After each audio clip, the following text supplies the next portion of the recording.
Isang araw, nalaman ng isang tao na may kakaibang dugo siya. Ang kanyang dugo ay nakakagaling ng mga may sakit. Mabait siya at nanggagamot siya ng libre. Ang pangalan niya ay si Mang Sanas.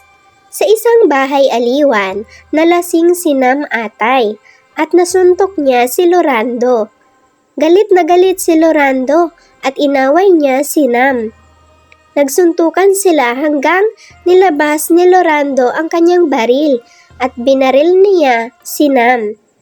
Umalis na siya dahil akala niya namatay na ang lasing.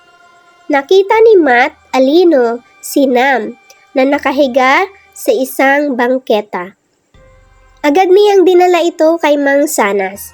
Agad na ginamot ni Mang Sanas si Nam at nawala ang lahat ng kanyang mga sakit at sugat.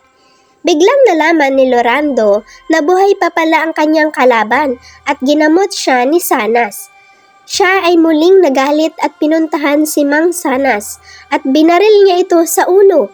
Tumalsik ang dugo ni Mang Sanas sa isang puno. Pagkatapos ng ilang araw, nagbunga ng isang pulang prutas ang puno. Masustansya ito. Ang prutas na ito ay tinawag ngayon bilang mansanas.